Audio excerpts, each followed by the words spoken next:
चलो अभी किसके बारे में पढ़ते हैं? काइनेटिक एनर्जी के बारे में। किसके बारे में? Kinetic energy. तो देखो ध्यान से कि जो काइनेटिक एनर्जी है किसके इक्वल होती है? हाफ एम यू स्क्वायर के इक्वल। देखिए काइनेटिक एनर्जी मैंने किसका लिखा है? वन गैस मॉलिक्यूल का लिखा है। क्या है? Half m u square. किसका? One gas molecule. बट क्या हमारे पास सिर्फ एक गैस मॉलिक्यूल है? No, we have n number of gas molecules. तो फिर क्या करेंगे? Kinetic energy of n molecules. N molecules का काइनेटिक एनर्जी क्या हो जाएगा? तो देखो 1/2 m, क्या लिखूंगा इसको मैं? u1 का स्क्वायर प्लस 1/2 m u2 का स्क्वायर। अब टू कहां तक जाएगा? 1/2 m un का square. This is the kinetic energy of n gas molecules. तो ये काम करते हैं। अब इनमें से 1/2 m कॉमन ले ले, अंदर क्या बचेगा? u1 स्क्वायर प्लस में u2 स्क्वायर। अब टू क्या आ जाएगा? un स्क्वायर आ जाएगा। कहानी क्लियर है? अब एक बात और करते हैं कि क्या मैं इसको कैपिटल N से डिवाइड कर दूं और कैपिटल N से क्या कर दूं? मैं मल्टीप्लाई कर सकता हूं, कोई फर्क पड़ेगा? नहीं पड़ेगा। लेकिन इससे हमारा एक पर्पस सोल्व हो जाएगा। क्या? u1 square plus u2 square up to un square upon में n किसके इक्वल आता है? urms स्क्वायर के इक्वल आता है। क्या था ना अभी थोड़ी देर पहले? तो ये किसके इक्वल आ गया? urms स्क्वायर के इक्वल आ गया। तो kinetic energy of n molecules कितनी आ गई?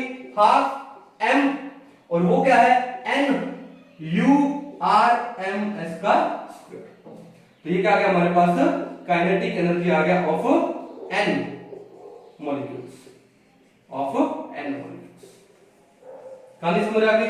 ओके, तो ये हो गया हमारा इक्वेशन नंबर कौन सा? 2। और इसको मान लो हम इक्वेशन नंबर, इसको मान लो 2 और इसको इक्वेशन नंबर मान लो क्या? 3। अब एक काम करते हैं, क्या मैं इक्वेशन नंबर 3 को इक्वेशन नंबर 2 से डिवाइड कर देता हूं?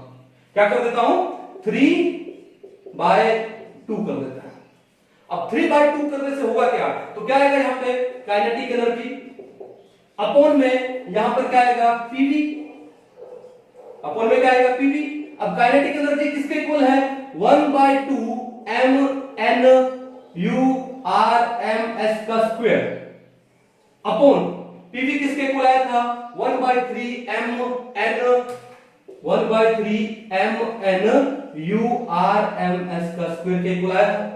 अब यहां पे देखो m से m कट गया, n से n गया, u r m s square से u r m s square गया। तो आपके पास एक्चुअली में बचा क्या?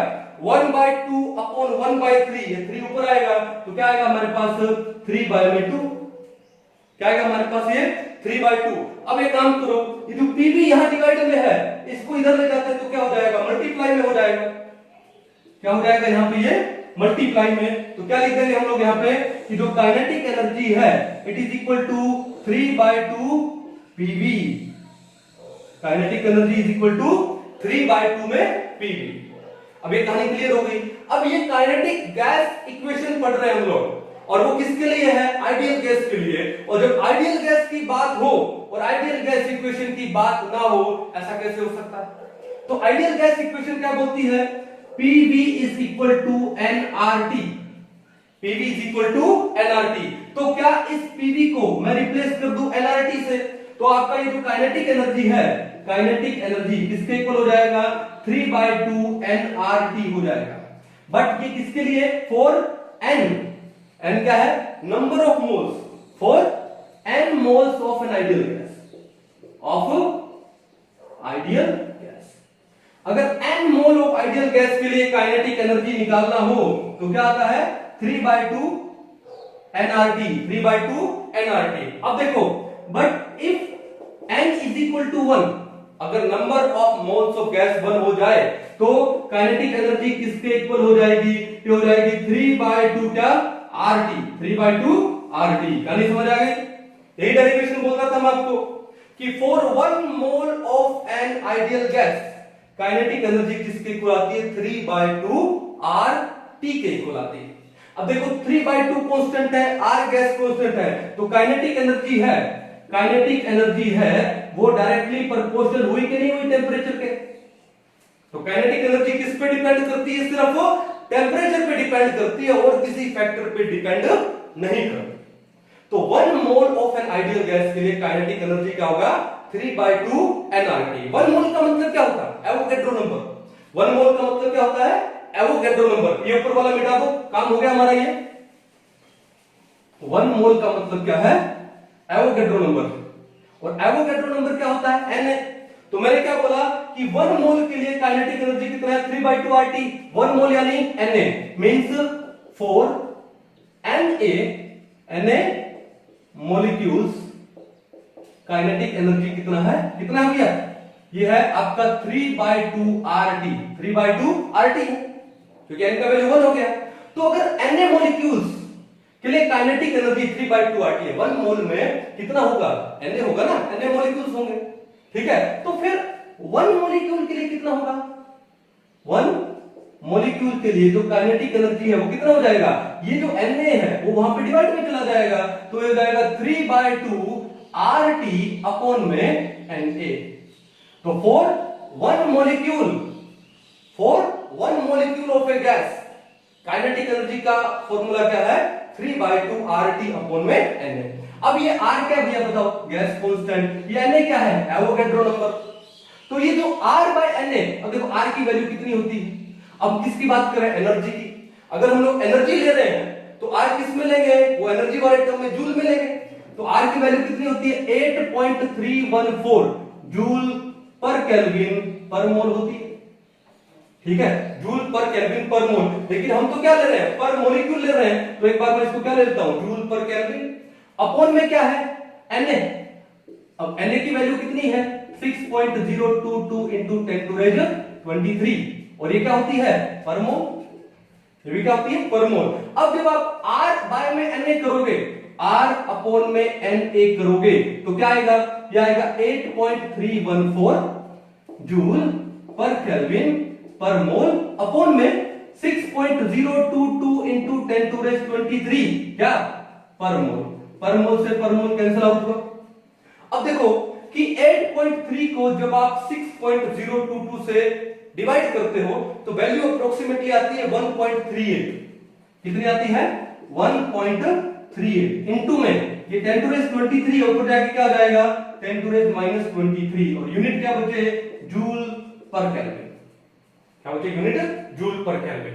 अब देखो R कांस्टेंट Na कांस्टेंट, तो दो कांस्टेंट का जो रेशियो होगा वो भी कांस्टेंट होगा और ये रेशियो है इसको हम लोग लिखते हैं किससे? K से। किससे लिखते हैं? K क्या होता है? R अपॉन में Na और K की वैल्यू क्या है? 1.38 into 10⁻⁻23 जूल पर kelvin, where K is known as Boltzmann constant. where ये जो K है इसको हम लोग क्या बोलते हैं? बोल्ट्जमैन कांस्टेंट बोलते हैं। और इसकी वैल्यू कितनी होती है? इसकी वैल्यू होती है 1.38 into 10⁻⁻23 जूल पर केल्विन। इसका मतलब कि kinetic energy of 1 molecule, kinetic energy of 1 molecule of gas किसके इक्वल आएगी? 1 मॉलिक्यूल की काइनेटिक एनर्जी वो 1 मॉलिक्यूल की आएगी 3/2। ये क्या हो गया? kT। 3/2 क्या आ जाएगा? kT आ जाएगा। 3/2 क्या आ जाएगा? kT। तो देखो kinetic energy 1 molecule of gas की आएगी 3/2 kT। Kinetic energy for n molecule of gas का कितना आएगा? 3/2 nRT, ठीक है ना। और kinetic energy for 1 molecule of gas क्या जाएगा? 3/2 RT आ जाएगा। तो जैसे आपको क्वेश्चन पूछा जाए वैसे आपको जवाब देना है। तो ये जो हमारा डेरिवेशन था कि काइनेटिक एनर्जी है वो 3/2 RT होती है 1 मोल के लिए, ठीक है। तो काइनेटिक एनर्जी है गैस मॉलिक्यूल्स का तो डायरेक्टली प्रोपोर्शनल होती है किसके? टेम्परेचर के। आई होप आपको ये जो काइनेटिक गैस इक्वेशन है और ये जो काइनेटिक एनर्जी जो कि टेम्परेचर के डायरेक्टली प्रोपोर्शनल होती है, इनका डेरिवेशन बड़ा अच्छे से बड़ा डिटेल में समझ आया होगा। तो आइए हम लोग अभी कुछ प्रीवियस ईयर के कुछ क्वेश्चन सोल्व करते हैं। किसके ऊपर? काइनेटिक थ्योरी ऑफ गैसेस के ऊपर। तो देखो एक क्वेश्चन IIT 1984 में आया हुआ है। क्या बोलता है? The total kinetic energy of 1 mole of an ideal monoatomic gas at 27 degree Celsius is. तो भैया पहले तो एक क्वेश्चन कराने से पहले मैं आपको एक इंफॉर्मेशन दूं कि हमने ये जो काइनेटिक थ्योरी ऑफ गैस पढ़ा है, हमने जो काइनेटिक गैस इक्वेशन पढ़ा है, ये सारा जो भी है वो सिर्फ मोनो एटॉमिक गैस के लिए है। किसके लिए है? मोनोएटॉमिक गैस के लिए है, ना तो ये डायएटॉमिक गैस के लिए, ना ये ट्राइएटॉमिक गैस के लिए। किसके लिए? मोनोएटॉमिक गैस के लिए। अब क्या करें, फिर भी हम लोग क्या करते हैं कि कोई भी डायएटॉमिक गैस आ जाए, ट्राइएटॉमिक गैस आ जाए, तो फॉर्मूला हम वही यूज करते हैं, बट एक्चुअली में वो क्या है? मोनोएटॉमिक गैस के लिए है। तो इस बात को थोड़ा सा ध्यान रखिएगा। तो अब क्वेश्चन करते हैं, हमको टोटल काइनेटिक एनर्जी निकालनी है 1 mole of an ideal monoatomic gas, और टेंपरेचर कितना है? 27 डिग्री सेल्सियस। तो काइनेटिक एनर्जी कैसे निकाला था हमने? काइनेटिक एनर्जी किसके इक्वल होता है? 3/2 nRT, और n अगर 1 मोल हो, और इन्होंने आपको दिया भी है क्या? 1 मोल, तो n की वैल्यू कितनी होगी? 1 हो गई, तो ये हो गया आपके पास 3/2 RT। एक तो पढ़ा था हम लोगों ने, डेरिवेशन किया था पूरा हमने, तो इसको सोल्व करते हैं। 3/2। अब देखो आपको जो आंसर है वो कैलोरी में दिया है, इसका मतलब जो आप R की वैल्यू लोगे वो भी किस में लोगे? कैलोरी में, और R की वैल्यू कैलोरी में कितना होता है? 2 होता है। कितना होता है? 2। तो 3/2 इंटू R की वैल्यू कितना लगा देंगे? 2 इंटू टेम्परेचर। टेम्परेचर कितना दिया है? 27 डिग्री सेल्सियस।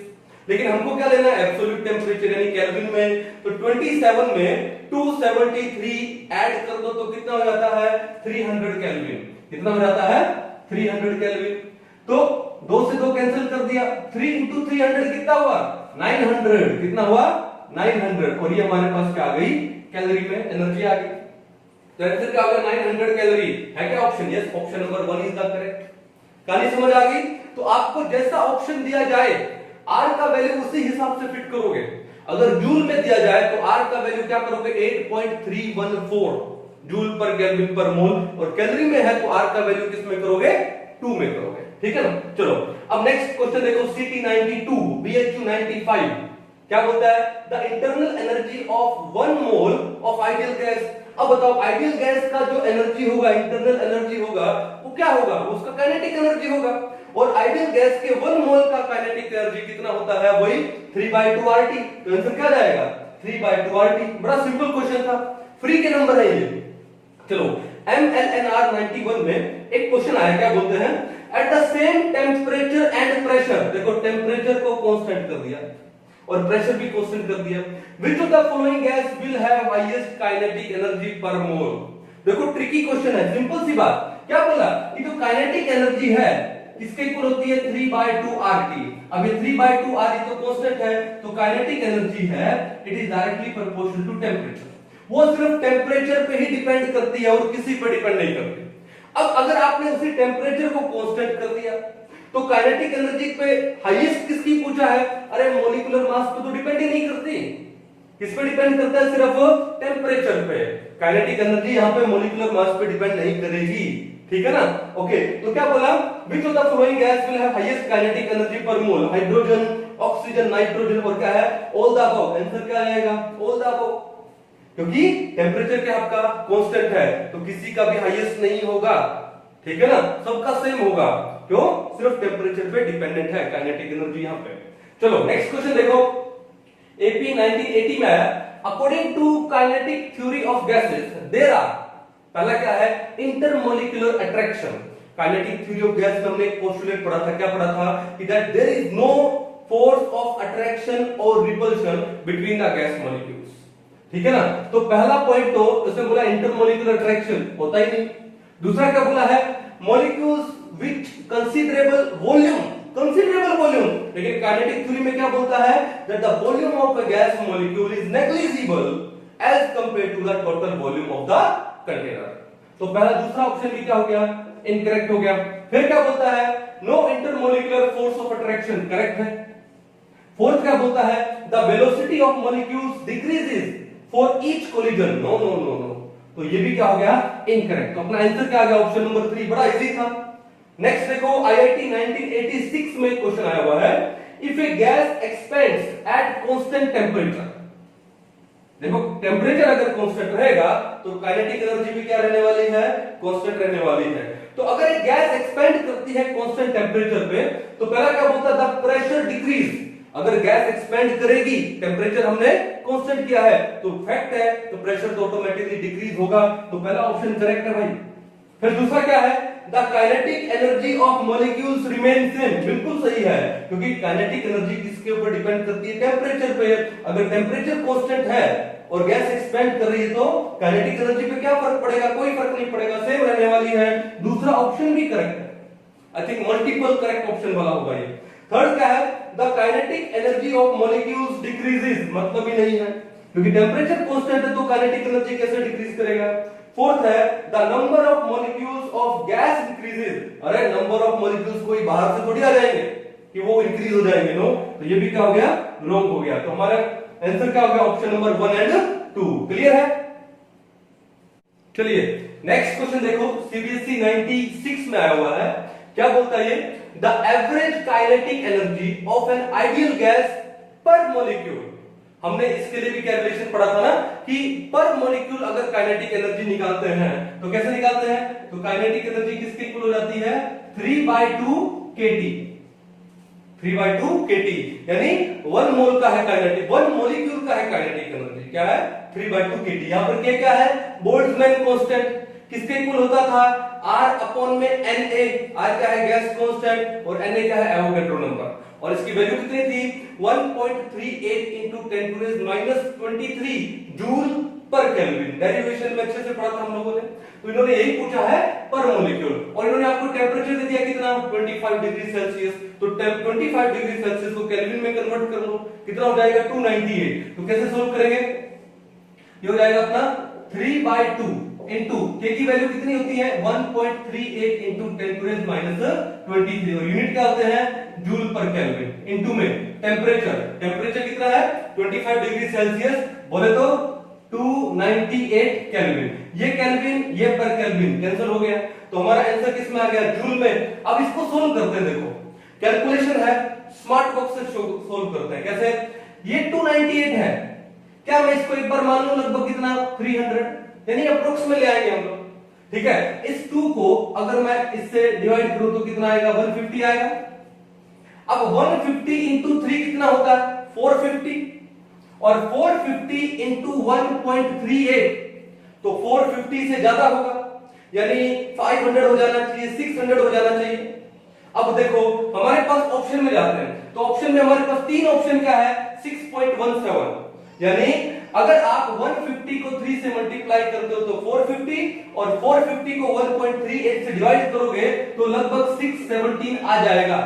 लगभग कितना आएगा, 617, ठीक है। हमने एक आइडिया लगाया।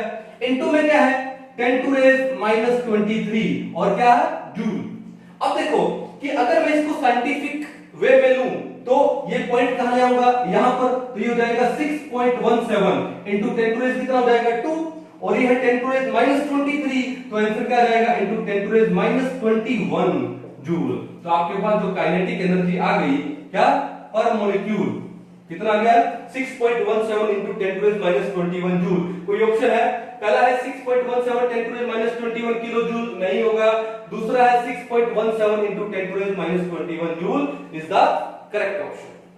कहानी समझ आ गई, कोई इशू नहीं है कि सर 6.17 क्यों माना, 7.16 भी तो मान सकते थे, लेकिन यहां पर क्या है, 10⁻20 है, तो वैसे ही नहीं हो जाता। तो हमारा आंसर क्या होगा, ऑप्शन नंबर 2। तो अगर आपको कैलकुलेशन भी करनी है तो स्मार्ट वर्क से कीजिए, ठीक है। फिजिकल केमिस्ट्री बड़ा इजी है अगर आपको कांसेप्ट क्लियर है तो। चलिए अगला क्वेश्चन देखो, the kinetic energy of helium and neon at 25 degree Celsius will B.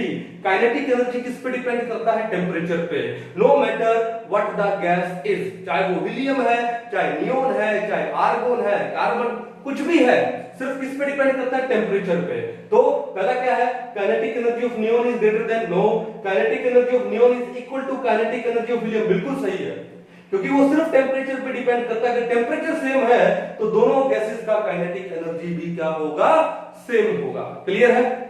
चलो अब क्वेश्चन नंबर 8 देखो, eight what temperature will be the total kinetic energy of 0.30 mole of helium be same as the total kinetic energy of 0.40 mole of argon at 400 Kelvin। ये भी बड़ा easy सा question है, करके देखते हैं।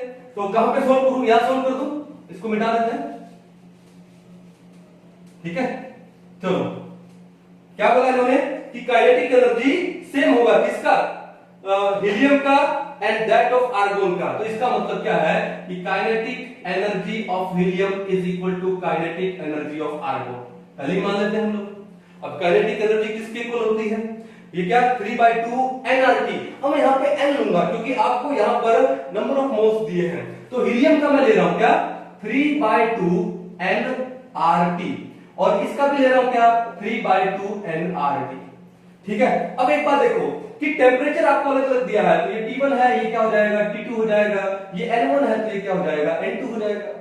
अब R तो गैस कांस्टेंट है, यहां से यहां कैंसिल हो गया, 3/2 से कैंसिल हो गया, क्या बचा N1 T1 equal to N2 T2। अब ये N1 कितना दिया है, N1 दिया है 0.30 मोल, किसका हीलियम का, तो 0.3 इनटू में क्या बोला है T1। अब T1 तो हमको निकालना है, okay, is equal to N2 कितना दिया है, N2 आपको दिया है 0.40 मोल यानी 0.4 इनटू में T2 क्या बोलता है 400 केल्विन।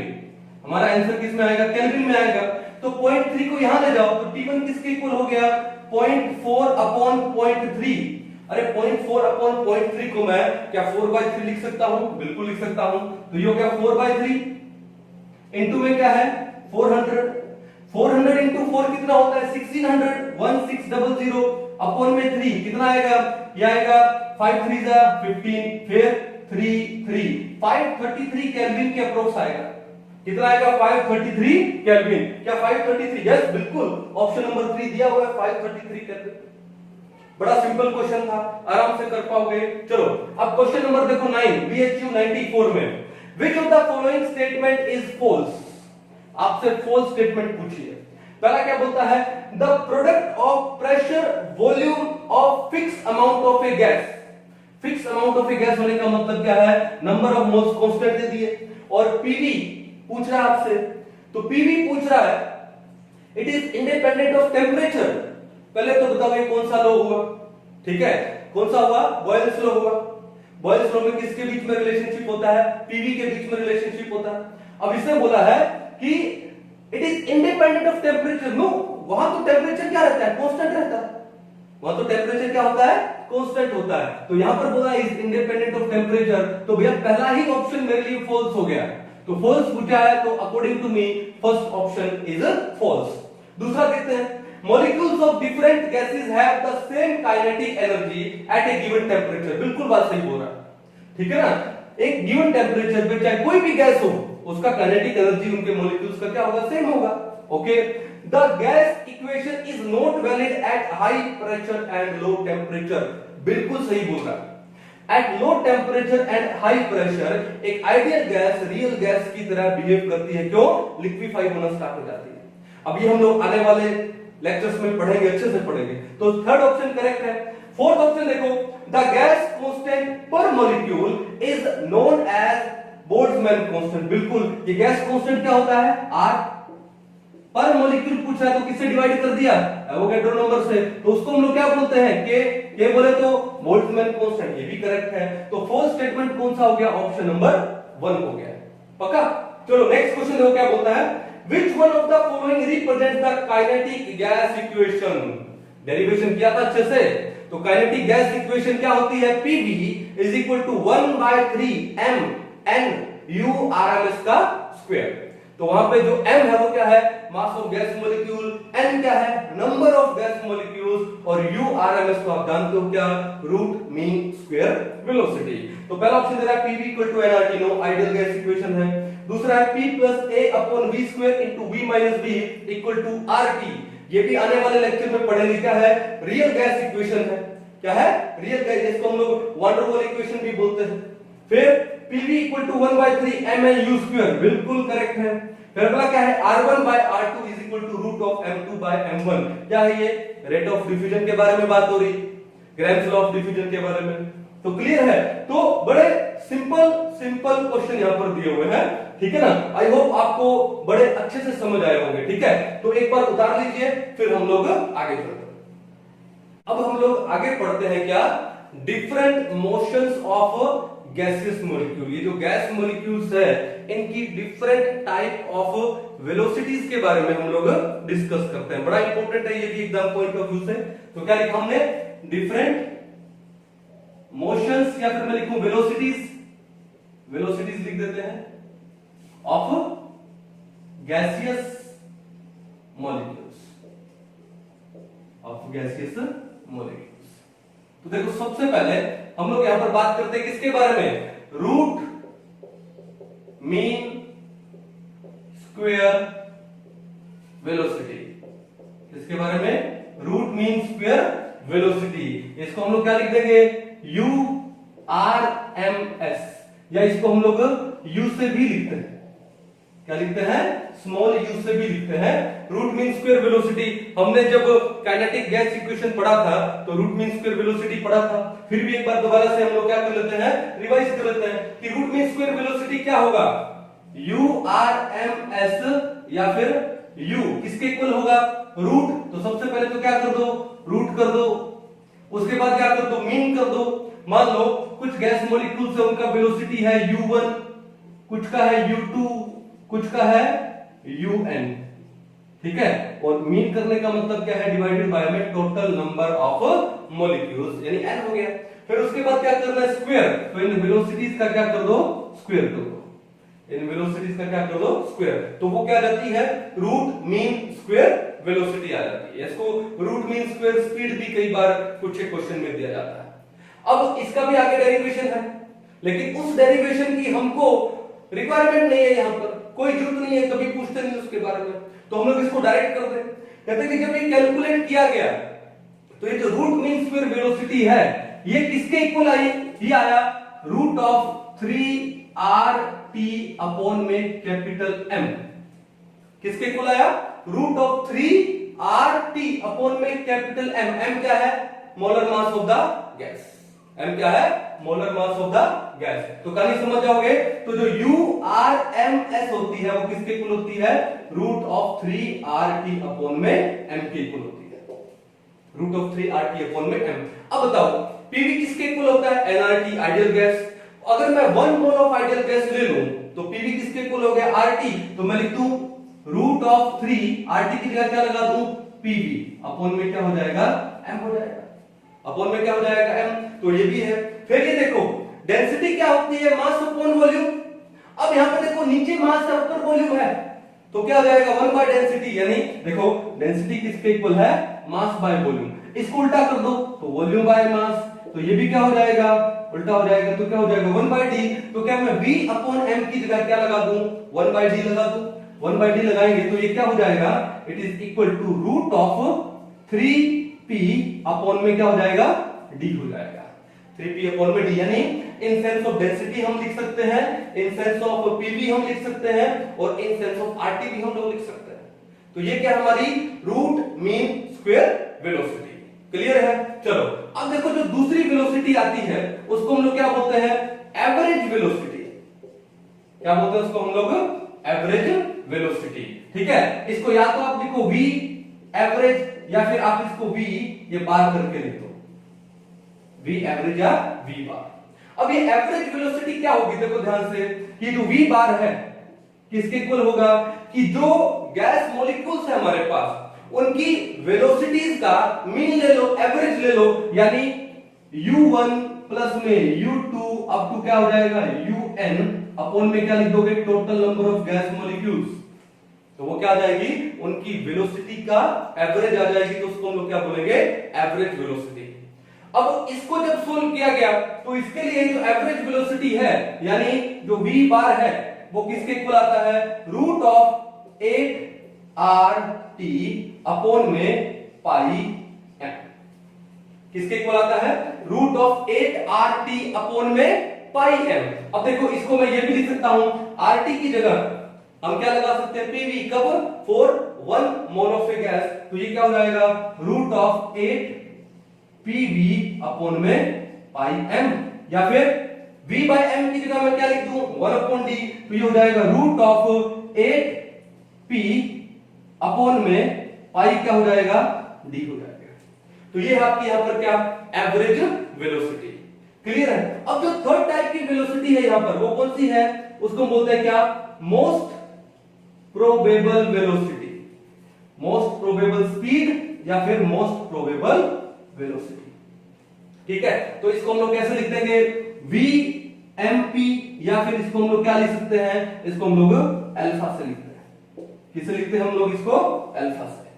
क्लियर है। अब ये जो मोस्ट प्रोबेबल वेलोसिटी क्या होती है, मोस्ट प्रोबेबल वेलोसिटी क्या होती है, इट इज द टोटल या फिर maximum number of fraction of molecules which are having a certain velocity, उसको हम लोग क्या बोलते हैं, most probable velocity. It is the maximum number of fraction of molecules having a certain velocity is known as most probable velocity. देखो example देता हूं, मान लो एक क्लास में 100 बच्चे हैं, एक क्लास में कितने स्टूडेंट हैं, 100। अब 100 स्टूडेंट में से जो 80 स्टूडेंट्स हैं उनके मार्क्स हैं वो 70% एंड अबव है। 100 में से जो 80 स्टूडेंट्स है they have marks 70% and above, और बाकी जो 20 स्टूडेंट्स हैं उनके marks up to that level नहीं है, यानी लेस देन 70% है। तो fraction of students which are having a certain marks कितना, 80% एंड अबव, कितना हुआ, 80 अपॉन में 100 हुआ, कितना हुआ, 80 अपॉन में 100 हुआ। अब 80 अपॉन 100 का मतलब क्या हो गया, 4/5 हो गया, क्या हो गया, 4/5, समझ गए कहानी, 0.8 हो गया, सिंपल सी बात है। तो इसका मतलब क्या है कि हमने 100% स्टूडेंट्स के मार्क्स नहीं लिए, हमने कितने बच्चों के मार्क्स लिए, मैक्सिमम फ्रैक्शन लिया बच्चों का जिनके मार्क्स एक अप टू लेवल से तो इक्वल या उससे ऊपर थे। तो वही कहानी यहां पर है, मोस्ट प्रोबेबल वेलोसिटी क्या होती है कि maximum fraction of molecules having velocity, having a certain velocity, उसको हम लोग क्या बोलते हैं, मोस्ट प्रोबेबल वेलोसिटी बोलते हैं। ठीक है, अब मोस्ट प्रोबेबल वेलोसिटी है यानी अल्फा है, ठीक है, वो किसके इक्वल आती है, वो आती है रूट ऑफ 2RT अपॉन में m, root of 2RT upon में m। इन सबकी डेरिवेशन है, हम लोग कर सकते हैं यहां पर, लेकिन प्रॉब्लम ये है कि डेरिवेशन की आपको कभी यहां पे जरूरत ही नहीं पड़ने वाली, कभी नीट के अंदर ये डेरिवेशन है नहीं, जेईई मेंस में डेरिवेशन है नहीं, जेईई एडवांस में कभी कभार इस डेरिवेशन पे आ सकता है। तो हम लोग जब जेईई एडवांस का लेक्चर रेडी करेंगे तो डेरिवेशन में डिटेल में समझाऊंगा। तो अभी तो क्या है, alpha is equal to root of 2RT upon m, जिसको मैं क्या लिख सकता हूं, रूट ऑफ क्या लिख सकता हूं मैं, 2RT की जगह क्या लगा दूं, PV अपॉन में m, या फिर क्या लगा दूं, V बाय m की जगह क्या लगा दूं, 1/d, तो क्या होगा ये रूट ऑफ 2p अपॉन में d हो गया, रूट ऑफ क्या हो गया, 2p अपॉन में d, समझ जाओगे। तो हमने 3 टाइप की वेलोसिटी डिस्कस की है, रूट मीन स्क्वायर वेलोसिटी, फिर एवरेज वेलोसिटी और मोस्ट प्रोबेबल वेलोसिटी। क्लियर है, ओके। अब थोड़ा सा इनको आपस में रिलेट करते हैं, रेशियो लेके आते हैं, इसको उतार दीजिए, मिटाने जा रहा हूं इसको, ठीक है। कई बार क्या होता है एग्जाम में इनके रेशियो के ऊपर भी क्वेश्चन पूछ सकता है, किसके ऊपर क्वेश्चन पूछ सकता है, रेशियो के ऊपर क्वेश्चन पूछ सकता है। कैसे, देखो हमारे पास 3 वेलोसिटी है, क्या है हमारे पास है u RMS इस टू, क्या हमने क्या लिया, हमने लिया क्या v एवरेज, और हमने क्या ले लिया अल्फा, या इसको मैं बोल सकता हूं क्या VMP, या फिर मैं क्या लिख दूं इसको अल्फा, समझ गए। Root mean square velocity, average velocity, most probable velocity.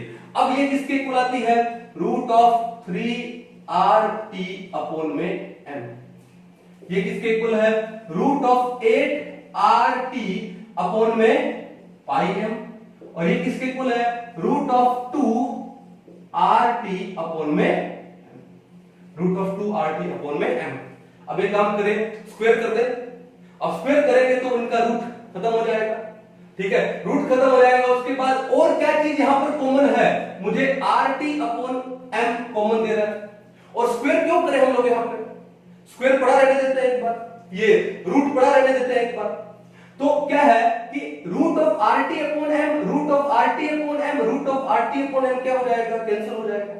तो आपके पास क्या बचेगा, root of 3 is to root of 8 upon pi is to root of क्या बचेगा 2 बचेगा। ठीक है, अब रूट 3 का वैल्यू हम सब जानते हैं, बचपन से पढ़ते आ रहे हैं 1.732।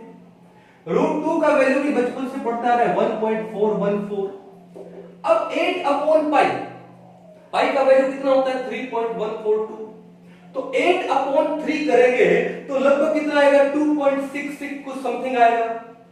अब ये था 3, ये है 2.66 समथिंग और ये है 2, यानी ये जो भी वैल्यू आने वाली है वो इन दोनों के बीच में आने वाली है, यानी 1.414 और 1.732 के कुछ बीच में आएगी। और ये वैल्यू कुछ आती है 1.595। क्या मैं इसको 1.6 लिख सकता हूं? बिल्कुल लिख सकता हूं। ठीक है, तो सिंपल याद कर लो, ये है आपका 1.4, ये हो जाएगा 1.6 और ये है कितना 1.7। अब बात ये है कि अगर मैं रूट मीन स्क्वायर वेलोसिटी है उसको 1 मान लूं। 1 कैसे मान लूं कि इस वेलोसिटी को इसी से डिवाइड कर दो। देखो पहली कंडीशन में क्या, देखो 1.732 डिवाइडेड बाय 1.732, सबको हमने 1.732 से डिवाइड कर दिया, क्या आ जाएगा इस टू 1.595 अपॉन में 1.732 और ये है 1.414 अपॉन में 1.732। अब बात ये है तो ये वैल्यू तो कितनी आ जाएगी 1 आ जाएगी। अब ये देखो ये है 1.6 अपॉन में 1.7, तो ये वैल्यू कितनी आएगी, ये 1 से थोड़ी सी कम आएगी, यानी कुछ 0.8 समथिंग आएगी, 0.8 समथिंग। ठीक है, तो इसको सोल्व कर लेंगे हम लोग। और ये वैल्यू 1.4 अपॉन 1.7 ये कितनी आएगी, ये भी थोड़ी सी कम आएगी, यानी 1 से क्या आने वाली है, बिलो आने वाली है। अच्छे से सोल्व कर लोगे इसको।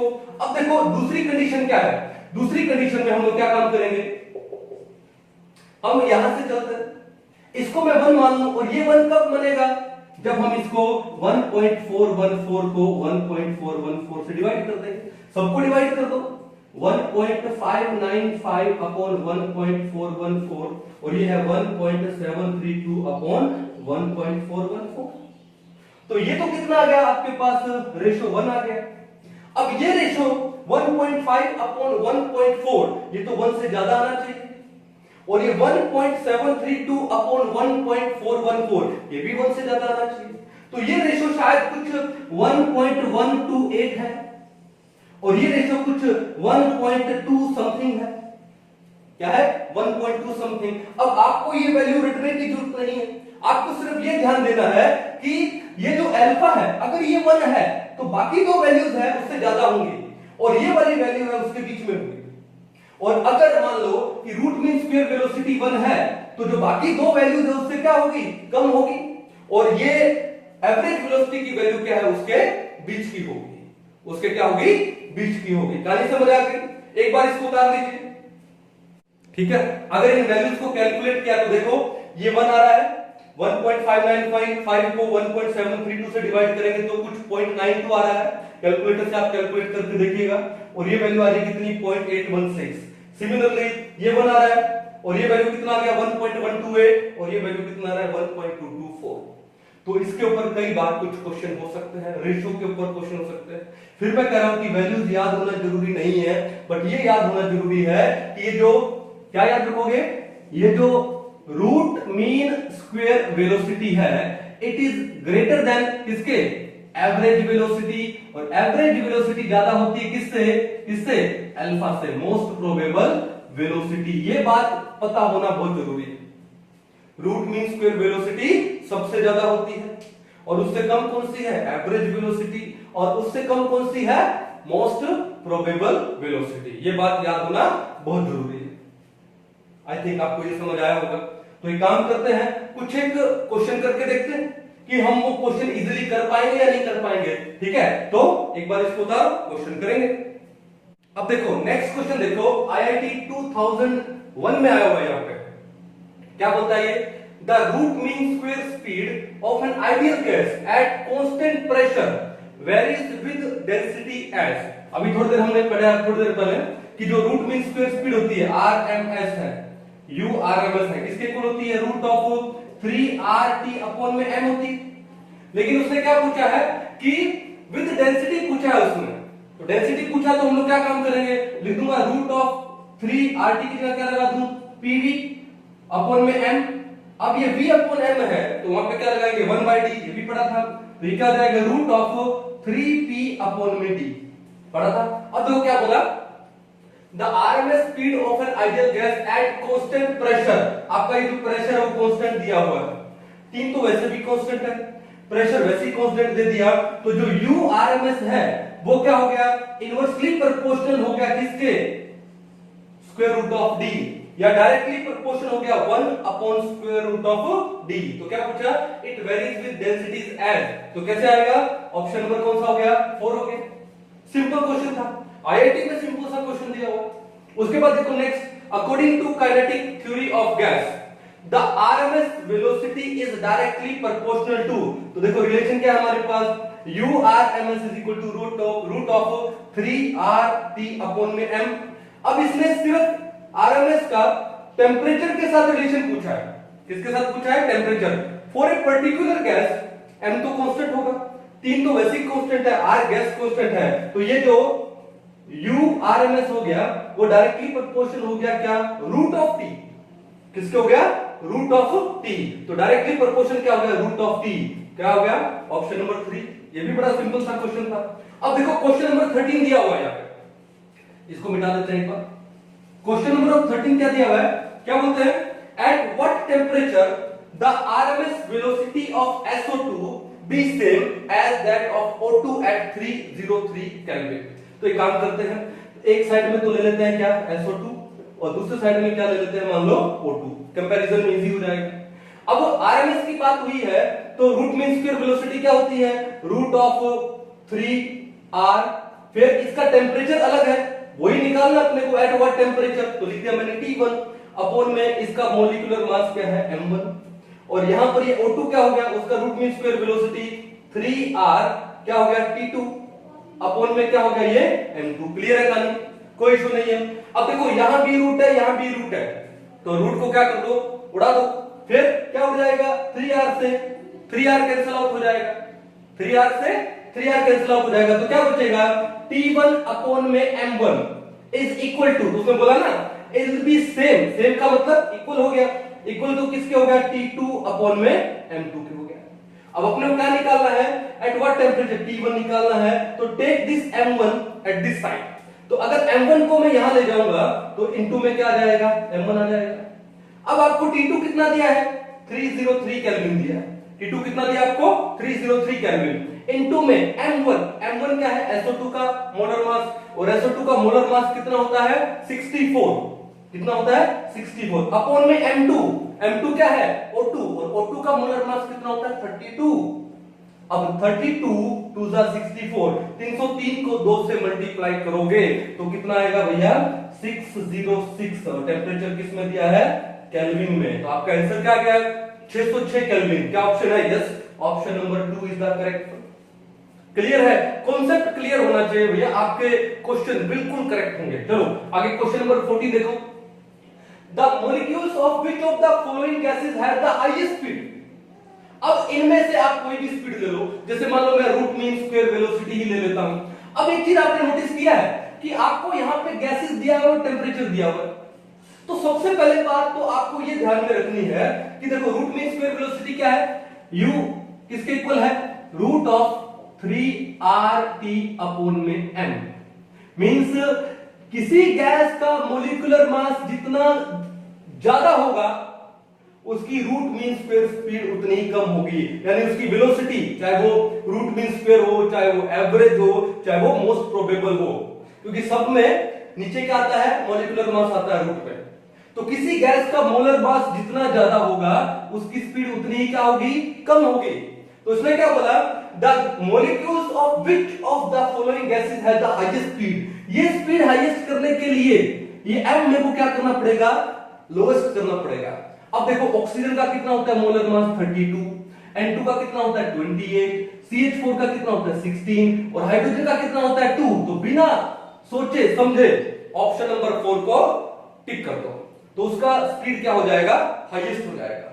कहानी समझ आ गई, ठीक है। मींस स्पीड है चाहे वो रूट मीन स्क्वायर है, चाहे वो आपकी एवरेज वेलोसिटी है, चाहे वो मोस्ट प्रोबेबल है, वो इनवर्सली प्रोपोर्शनल होती है रूट ऑफ m के, मोलर मास के।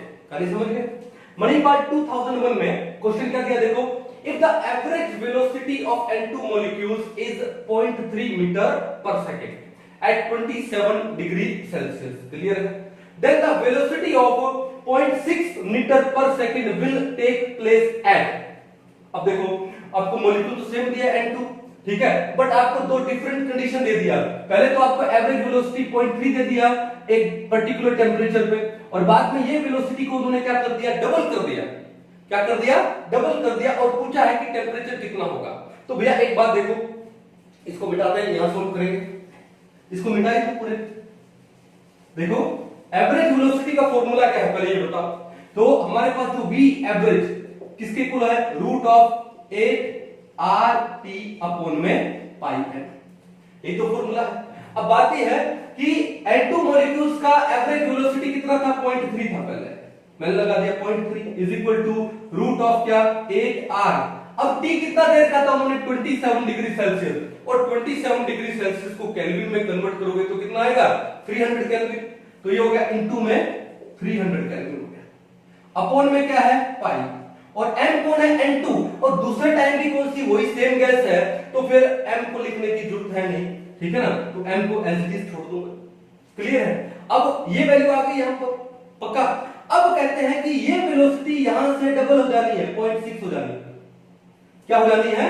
0.6 हो जानी है। अब ये 0.6 कब होगी, यानी ये डबल कब होगी, टेम्परेचर पे क्या इफेक्ट पड़ेगा, टेम्परेचर पे क्या इफेक्ट पड़ेगा, ये कहानी समझ गए। तो कैसे निकाले हम लोग, तो एक काम करते हैं, हमारे पास ये 8R अपॉन पाई m, ये तो हमारे पास क्या है, कांस्टेंट है, ये तो हमारे पास क्या है, कांस्टेंट है। अब इस 0.6 को मैं लिख दूं 2 इंटू 0.3, कि जो 0.3 है, ठीक है, सेम है।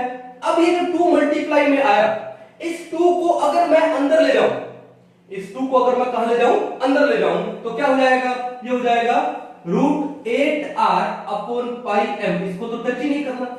इनटू में क्या दिया हुआ है, 300 दिया हुआ है, और जब 2 को इस रूट के अंदर ले जाएंगे तो क्या हो जाएगा, 4 हो जाएगा, क्योंकि 4 का रूट कितना होता है, 2 होता है, तो इनटू में क्या हो गया 4। अब देखो पहले टेम्परेचर 300 था, अब टेम्परेचर कितना होना चाहिए, 300 इंटू 4 4, यानी 1200 केल्विन होना चाहिए। ये टेम्परेचर कितना हो गया, 1200 केल्विन हो गया। सिंपल मेथड है, कर सकते हो, कोई इशू नहीं है, ठीक है ना। चलो अगर मान लो ये बोलता कि 0.3 से ये वेलोसिटी कितनी हो जाती है, 0.9 हो जाती है, कितनी हो जाती है 0.9, तो आप क्या लिखते हैं, 0.9 को कैसे लिख देते हैं, 3 इंटू 0.3, और उस 3 को रूट के अंदर ले जाओगे तो क्या आएगा, 9 आएगा, ठीक है। उस टेम्परेचर को 9 से मल्टीप्लाई कर देते, जैसे मान लो यहाँ पे 300 केल्विन है, तो 300 को जब आप 9 से मल्टीप्लाई करते तो कितना आता, 2700 केल्विन, 2700 केल्विन आ जाता। कहानी समझ गए?